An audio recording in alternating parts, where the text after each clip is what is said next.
여러분 안녕하세요. 인문학당나무를 운영하는 문학평론가 오홍진입니다. 오늘은 옛 이야기를 읽고 인문학적 성찰을 하는 시간으로 나르시시즘이란 말로 잘 알려진 나르시스에 대해 살펴보도록 하겠습니다.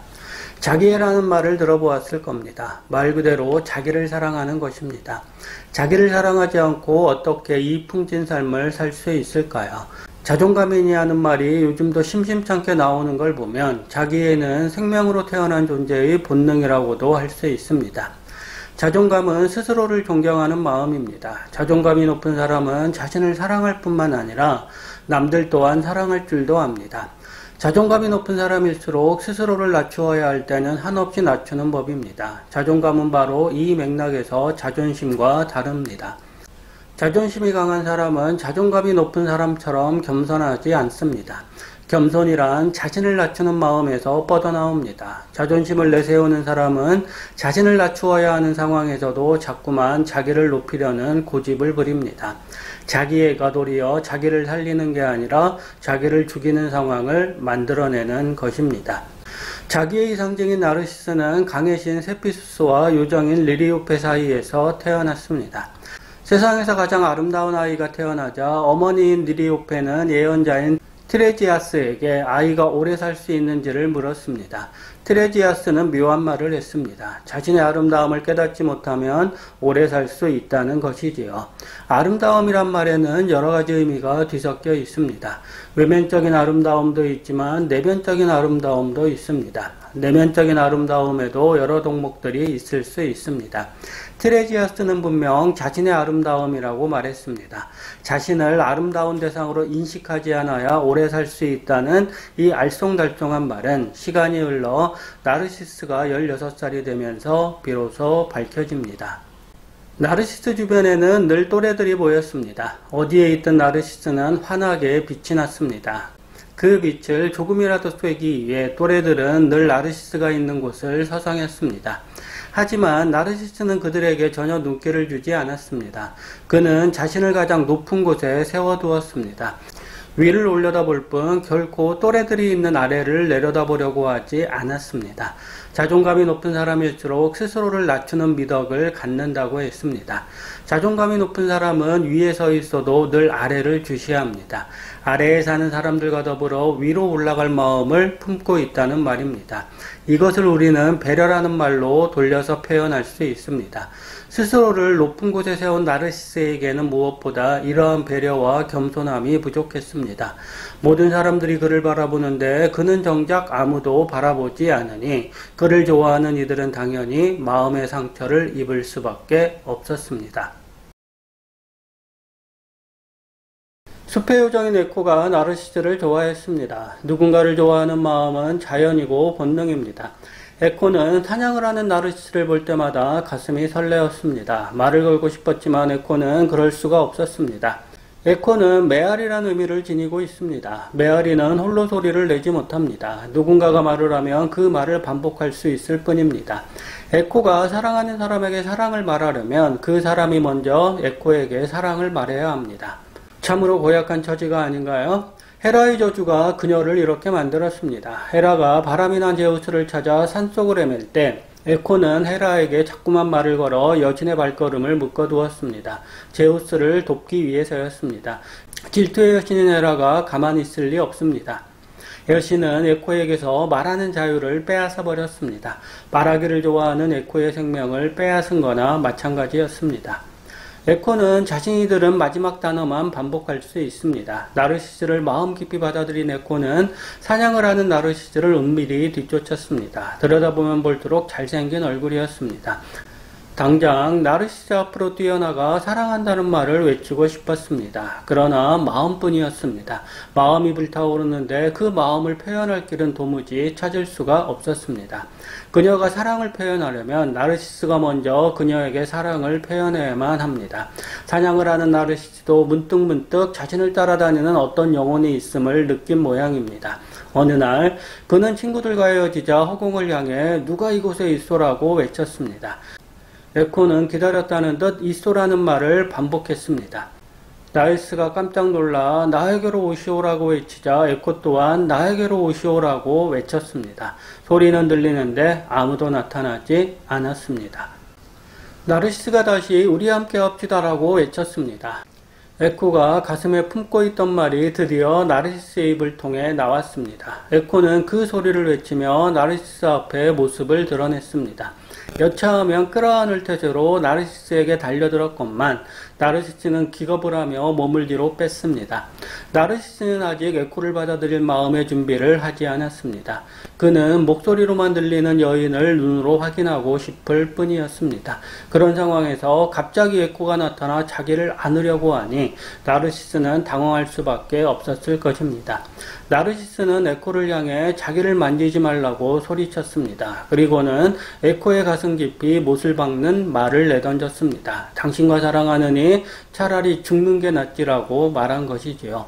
에코는 죽는 게 낫지라는 말을 덧없이 반복해야 했습니다. 얼굴이 새빨개진 에코는 쫓기듯이 동굴 속으로 숨어버렸습니다. 죽는 게 낫지라는 말이 계속 머릿속을 맴돌았습니다. 사랑하는 사람에게 고백을 했는데 그 사람은 차라리 죽을지언정 사랑을 받아들이지 않겠다고 했습니다. 에코는 잠을 이루지 못했습니다. 잠이 들어도 악몽에 시달렸습니다. 아무것도 먹지 못하니 시간이 흐를수록 몸은 야위였습니다. 살이 마르자 뼈가 드러났습니다. 뼈만 남은 몸인데도 목소리는 여전히 붙어 있었습니다. 급기야 뼈는 돌이 되고 목소리만 남게 되었습니다. 그녀는 목소리만 남은 상태로 깊은 숲속에 숨었습니다. 얼마나 한이 사무쳤으면 에코가 이런 선택을 했을까요? 우리가 산에 가서 소리를 지르면 들려오는 메아리는 이러한 에코의 한이 서린 소리라고 할 수 있습니다. 남의 말을 따라할 수밖에 없는 운명을 지닌 여인의 한이 짙게 스며든 소리인 것입니다. 나르시스를 원망하는 목소리가 높아졌습니다. 강의 요정들과 사내 요정들 그리고 수많은 젊은이들이 다른 이의 마음을 전혀 돌보지 않는 나르시스를 처벌해달라는 기원을 하늘에 있는 신들에게 올렸습니다. 남을 사랑하지 못하는 나르시스가 오로지 자기 자신만을 사랑하게 해달라는 끔찍한 기도였습니다. 생명으로 태어난 존재들은 태어나는 순간 이미 다른 생명과 하나로 이어져 있습니다. 홀로 있다고 생각하는 그 순간에도 생명은 다른 생명과 더불어 있는 것입니다. 나르시스는 바로 이 생명의 원리를 거부했습니다. 그는 자신의 생명이 다른 생명과 이어져 있다는 사실을 받아들이려 하지 않았습니다. 높은 자리가 있으면 낮은 자리가 있는 법인데 그는 높은 자리에 있을 뿐 결코 낮은 자리를 들여다보려고 하지 않았습니다. 복수의 여신인 네메시스가 나섰습니다. 자기만을 아는 사람에게 여신은 오직 자기만을 사랑하는 벌을 내렸습니다. 여신은 목동도 염소도 소떼들도 오지 않는 샘으로 사냥을 나온 나르시스를 끌어들였습니다.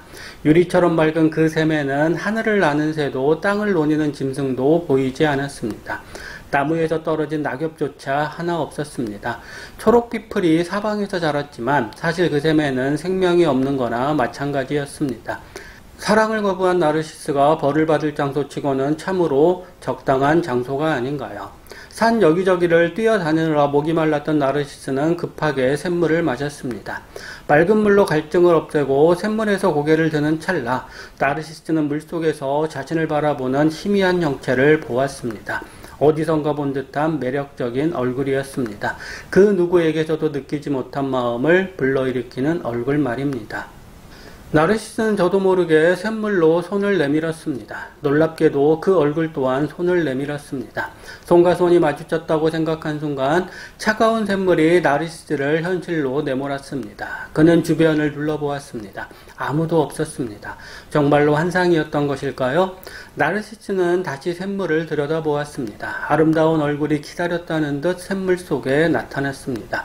손을 흔드니 물속의 얼굴 또한 손을 흔들고 미소를 짓자 물속의 얼굴 또한 미소를 지었습니다. 그 미소가 너무 찬란하고 아름다워 나르시스는 태어나 처음으로 가슴이 설레는 것을 느꼈습니다.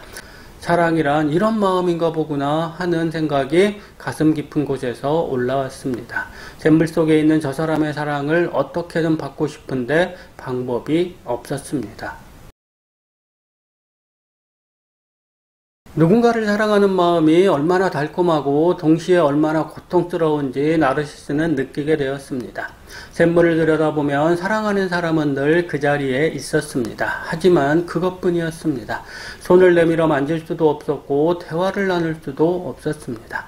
샘물 속의 연인은 나르시스가 말을 하면 그저 입을 열 뿐이었고 나르시스가 침묵을 하면 그저 입을 닫고 있을 뿐이었습니다. 웃으면 웃고 찡그리면 찡그리고 입을 벌리면 입을 벌리는 일만을 반복할 뿐이었습니다. 에코가 생각나지 않나요? 에코 또한 상대가 하는 말만 따라할 수 있었으니까요. 에코는 나르시스라는 대상이라도 있었지만 나르시스는 지금 그런 대상조차도 없습니다.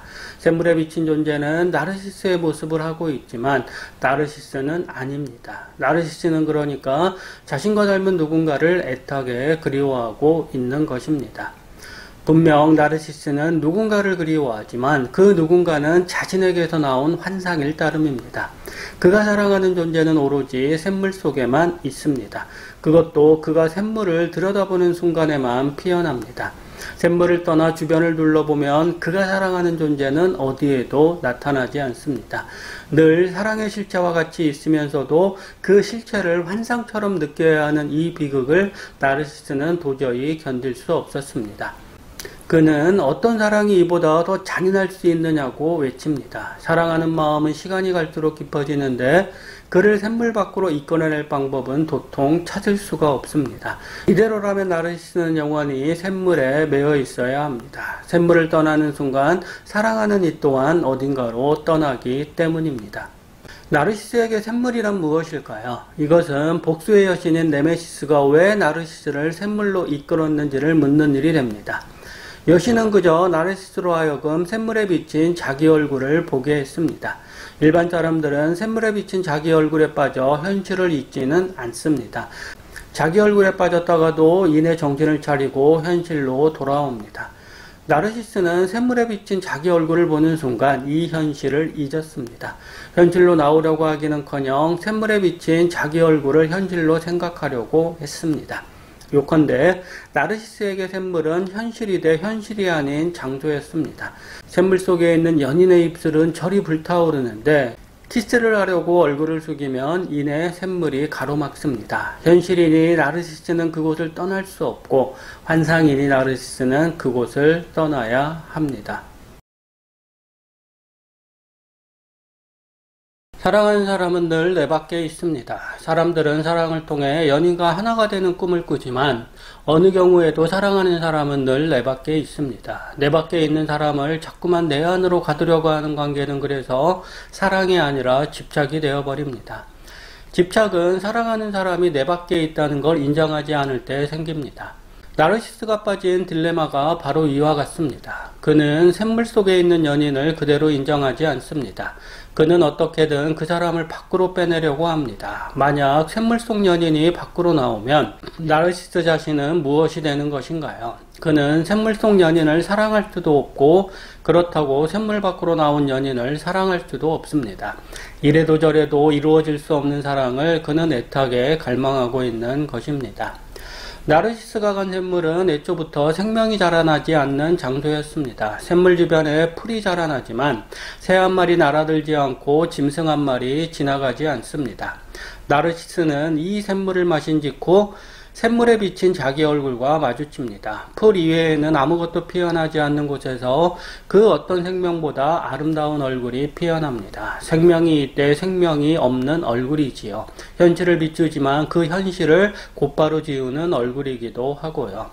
다른 누구의 얼굴이 아니라 바로 나르시스 자신의 얼굴에서 피어난 얼굴입니다. 이 얼굴이 비친 곳으로는 아무도 오지 않습니다.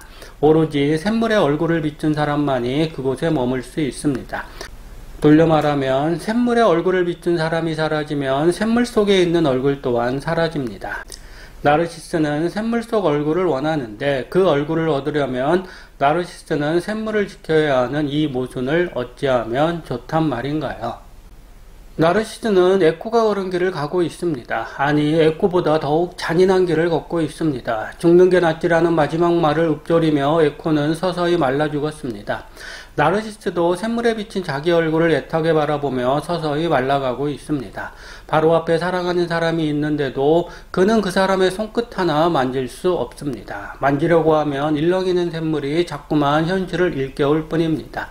차라리 현실을 인식하고 깨끗하게 포기하고 싶어도 나르시스는 그럴 수가 없습니다. 왜냐고요? 이미 샘물 속 존재를 마음에 들였기 때문입니다. 샘물에서 얼굴을 떼자마자 그 사람이 그리워 나르시스는 눈물을 흘립니다. 사랑이기도 하고 집착이기도 합니다. 다가가면 다가갈수록 더욱 멀어지는 이 고통을 당사자가 아니면 그 누가 알까요? 아무것도 먹지 않고 오로지 샘물에 비친 자기 얼굴을 보는 나르시스의 몸이 얼마나 버틸까요? 자기 얼굴과 사랑에 빠진 나르시스를 에코는 이때도 여전히 사랑했나 봅니다. 나르시스가 샘물을 들여다보며 아 슬프다라고 외치면 에코 또한 아 슬프다라고 외친 걸 보면요. 나르시스가 마지막 힘을 내어 샘물로 손을 뻗습니다. 샘물 속 존재 또한 안타까운 듯 손을 뻗습니다. 손과 손이 마주하려는 순간 샘물에 물결이입니다. 나르시스는 한숨을 내쉽니다. 사랑하는 이를 만지는 게 이토록 힘든 일이란 말인가요? 헛된 연인이여라고 나르시스는 마지막 말을 내뱉습니다. 에코 또한 그 말을 반복합니다. 헛되고도 헛된 것은 나르시스일까요? 샘물 속 연인일까요? 샘물 속 연인이 나르시스이니 둘 다 헛된 것일 수도 있겠습니다. 네메시스의 복수는 나르시스의 죽음으로 완수되었습니다. 에코를 비롯한 다른 이의 사랑을 거부했던 나르시스는 자기를 사랑하는 불가능한 꿈을 꾸다가 결국은 죽음을 맞이했습니다. 죽어서도 나르시스는 자기를 사랑하는 이 마음을 저버리지 못한 모양입니다. 그는 지옥에서도 자신을 비춰볼 연못을 찾아냈다고 이야기꾼은 전합니다. 저승으로 흐르는 스틱스 강물에 비친 자기 얼굴을 말없이 지켜보았다네요. 여친의 복수가 무서운 것일까요? 아니면 한 번 품은 사랑을 내려놓지 못하는 인간의 덧없는 욕망이 무서운 것일까요? 여친의 복수를 넘어서는 나르시스의 욕망과 마주할 때마다 우리는 가슴 깊은 곳에서 밀려나오는 두려움에 빠집니다. 인간에게 욕망이란 깊이를 모르는 늪과도 같은 것입니다. 빠지면 헤어나오기 힘든 늪입니다. 여신에게 복수를 부탁한 강과 숲의 요정들이 나르시스의 죽음 소식을 듣고 슬피 울었습니다. 그들은 나르시스의 시신을 숲에 장례를 치르려고 했습니다. 그런데 시신이 보이지 않았습니다. 그 대신 그가 죽은 자리에서 그들은 노란 꽃잎이 달린 한 송이 꽃을 발견했습니다. 수선화입니다. 수선화의 꽃말은 신비, 자존심, 고결입니다. 고결한 자존심이라는 말이 나르시스와 참으로 잘 어울리지 않나요? 자존심과 자존감은 다르다고 했습니다. 자존심이 강한 사람은 자기를 높일 뿐 자기를 낮추려고 하지 않습니다. 겸손함과 배려가 부족하다는 얘기입니다. 고결한 자존심에 빠진 나르시스는 바로 그 자존심의 늪에 빠져 자기를 사랑하는 비극에 빠졌습니다. 비극은 언제나 자신을 과시하는 상황 속에서 뻗어나오는 셈입니다. 나르시스 이야기를 통해 나르시시즘이란 말이 나왔습니다. 나르시시스트는 자기 밖의 세계를 인정하지 않습니다. 자기에게 병적으로 도취되어 있기 때문입니다. 나르시시스트는 바깥을 받아들이지도 않지만 자신을 들여다보지도 않습니다. 자신이 벌이는 일을 정작 자신이 알지 못한다고나 할까요? 자연을 파괴한 자리에 첨단 문명을 세운 근대인이 이러한 나르시시스트를 대변한다고 할 수 있습니다. 근대인은 인간의 관점으로 자연을 판단합니다. 자연은 자연 자체로 의미 있는 게 아니라 인간의 관점을 통해서만 의미를 얻게 됩니다. 근대인은 자연에 자기 얼굴을 투영시켰다고나 할까요? 근대인은 자기 자리에 서서 자연에 드리워진 자기 얼굴을 보려고 합니다. 자연의 얼굴은 처음부터 볼 생각이 없었던 것입니다. 타인을 무시하고 자기 얼굴에만 의미를 부여한 나르시스가 죽음으로 귀결되는 운명을 맞았다면 과학기술로 샘물 속 자기 얼굴을 끌어낸 근대인은 여전히 자연 위에 군림하려는 마음을 버리지 않고 있습니다. 근대인은 자연을 인간의 얼굴로 바꾸려고 합니다. 인간의 얼굴을 거부하는 자연을 그들은 가차없이 파괴합니다. 나르시스가 에코에게 저지른 잘못은 인간이 자연에 저지르는 살상행위에 비하면 아무것도 아닙니다. 지금 이 순간 복수의 여신이 나서도 이상하지 않은 상황에 우리는 처해 있습니다. 이미 자연이 이성을 잃은 인간들을 향해 숱한 경고를 보내고 있지 않은가요? 나르시스가 왜 샘물에 비친 자기 얼굴에 빠져 죽을 수밖에 없었는지 우리는 되새길 필요가 있습니다. 나르시스는 늘 자신을 중심에 놓고 생각했습니다. 다른 이들의 입장에서 자기를 되비추는 일을 하지 않았다는 말입니다. 자기를 높이기만 하고 낮추지는 않는 이 오만한 존재는 결국 자기 얼굴을 사랑하는 불가능한 일까지 꿈꾸었습니다. 자기 능력을 넘어서는 욕망을 꿈꾸는 존재는 그 욕망에 치여 끝없는 나락으로 추락할 수밖에 없습니다. 나르시스가 그랬고 그를 따라 우리 인간들이 그러고 있습니다. 더 높이 날고 싶은 욕망을 고집하다가 태양빛에 날개가 녹아버린 이카로스가 생각나지 않나요?